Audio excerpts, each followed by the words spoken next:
नमस्कार, मी प्राध्यापक Satish Pawar, academy director Shri Vidya Aradhana academy Latur आणि नांदेड.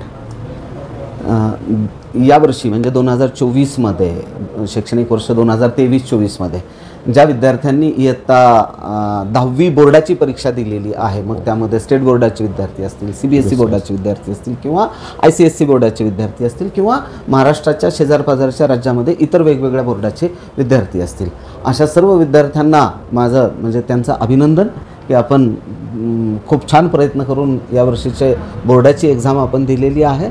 विद्यार्थ्यांनी एक लक्षामध्ये घ्यायचं आहे की जे झालं ते झालं, आता त्याच्यामध्ये पुन्हा फार काही चेंजेस होऊ शकत नाही.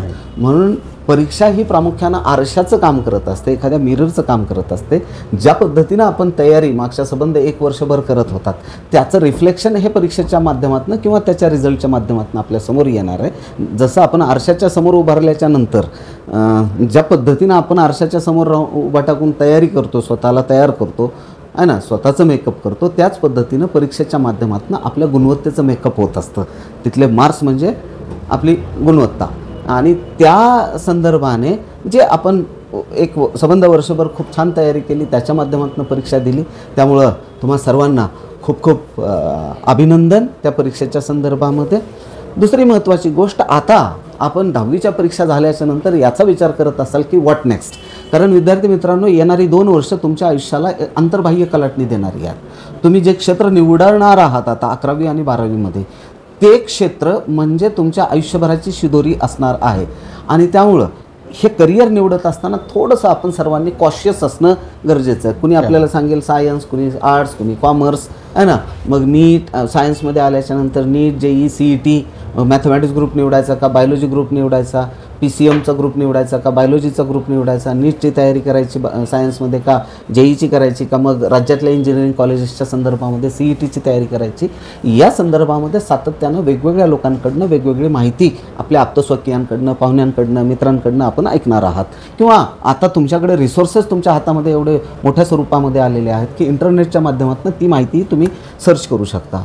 पण एक लक्षात घ्या की आपण जर नीट, JEE, CET सारख्या प्रवेश परीक्षांची तयारी करू इच्छित असाल, अगदी मी खात्रीपूर्वक विद्यार्थी आणि पालक बंधू भगिनींना सांगू इच्छितो की Shri Vidya Aradhana academy is the best and the ultimate platform for you people. तुम्ही जर 11वी 12वी नीट, JEE, CETची तयारी करू इच्छित असाल तर मग श्री विद्या आराधना अकॅडमीमध्ये प्रवेश घ्यायचा असेल तर काय आहे, 2 क्रायटेरियाज आहेत. एक तर तुम्हाला जर 10वी पास झाल्याच्या नंतर, रिझल्ट लागल्याच्या नंतर जर प्रवेश घ्यायचा असेल तर अगदी तुम्ही रिझल्ट लागल्याच्या नंतर तुम्ही प्रवेश घेऊ शकता. क्रायटेरिया एकच आहे की श्री विद्या आराधना अकॅडमीमध्ये प्रवेश घेत असताना साधारणपणाने 80% मार्क अपेक्षित आहेत. हा एक. किंबहुना ज्या विद्यार्थ्यांना अगदीच अर्ली बर्ड्स ज्याला आपण म्हणतो, ताबडतोब सुरुवात करायची आता, अशा विद्यार्थ्यांच्या संदर्भामध्ये 10वीचा रिझल्ट लागलेला नसतो. त्यामुळे आम्ही काय करतो की काही स्कॉलरशिप एक्झाम्स वगैरे घेतो. या स्कॉलरशिप एक्झामच्या माध्यमातून गुणवंत विद्यार्थी शोधण्याचं, त्या स्कॉलरशिप एक्झामिनेशनचं नाव पण आहे की शोध प्रतिभेचा. म्हणजे विद्यार्थ्यामधली प्रतिभा शोधणे, त्यांच्यामधली गुणवत्ता शोधणे आणि गुणवत्तेवर आधारित विद्यार्थ्यांना जी फीस आम्ही आकारत असतो विद्यार्थ्यांकडनं, तर त्याच्यामध्ये काही सूट देणे, त्यांना काही स्कॉलरशिप देणे, शिष्यवृत्ती देणे, हा त्याच्या पाठीमागचा मूलभूत उद्देश आहे. बोर्ड एक्झामिनेशनच्या अगोदर आपल्यापैकी अनेकांना ह्याही गोष्टीची कल्पना असेल की बोर्ड एक्झामिनेशनच्या अगोदर आपण साधारणपणे 3 वेगवेगळ्या तारखांना या स्कॉलरशिप टेस्ट घेतलेल्या आहेत. तर बोर्ड एक्झामिनेशन नंतर आता 29 मार्च, 31 मार्च आणि 7 एप्रिल या 3 दिवशी परत एकदा आपण स्कॉलरशिप एक्झामिनेशन घेतो.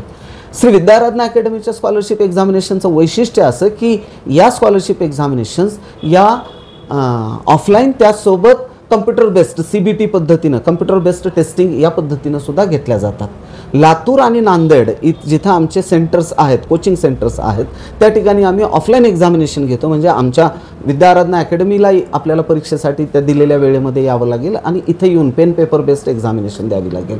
परंतु जे विद्यार्थी दूर राहतात कुठंतरी, सपोज आता गडचिरोली डिस्ट्रिक्ट आहे, रत्नागिरी आहे, सिंधुदुर्ग आहे, इकडे जळगाव, धुळे आहे, तिथून केवळ एका परीक्षेसाठी लातूरपर्यंत पोहोचणं हे थोडंसं जिकिरीचं काम असतं. तेव्हा टाईम कन्झ्युमिंग आहे, म्हणजे पैसाही त्याच्यामध्ये खूप सारा जातो. आणि म्हणून मग आम्ही असा निर्णय घेतला यावर्षीपासून की आपण कम्प्युटर बेस्ड टेस्ट घेऊया.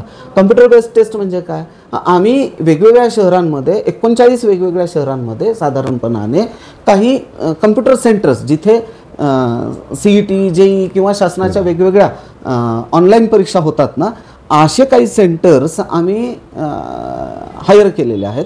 त्या पर्टिक्युलर सेंटर्सवरती जशा या सगळ्या शासनाच्या वगैरे ज्या परीक्षा होतात त्याच धर्तीवरती आम्ही पण या परीक्षा घेतो आहे, म्हणजे कम्प्युटर बेस्ड टेस्ट घेतो आहे. मी मगाशी म्हटल्याप्रमाणे आता 29 मार्च, 31 मार्च आणि 7 एप्रिल या 3 दिवशी, त्यापैकी 29 मार्चची जी परीक्षा आहे फक्त 11 ते 12:30 या वेळेमध्ये आहे.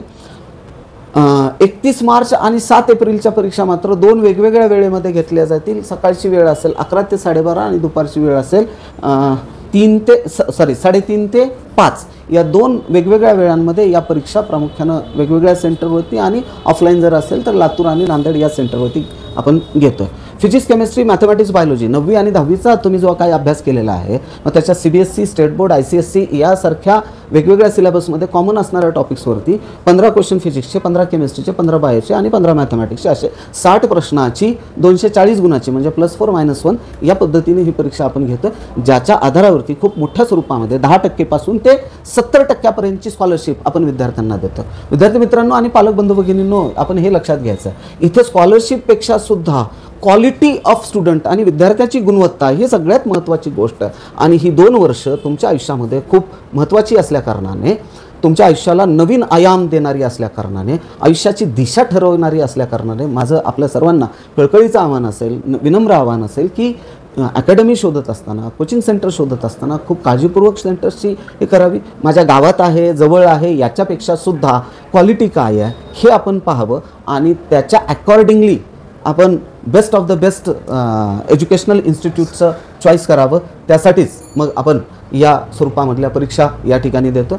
जवळपास 54 ते 55 विद्यार्थ्याचा अतिशय हायली क्वालिफाईड टीचरचा स्टाफ, इफेक्टिव्ह टीचिंग, वर्गामध्ये बसणाऱ्या विद्यार्थ्यांचं संपूर्ण समाधान, डाऊट सॉल्व्हिंग, एक परीक्षेची एक पर्टिक्युलर वारंवारिता हे प्रामुख्यानं श्री विद्या आराधना अकॅडमीच्या या एकूण करिक्युलमची काही वैशिष्ट्य आहेत. धन्यवाद.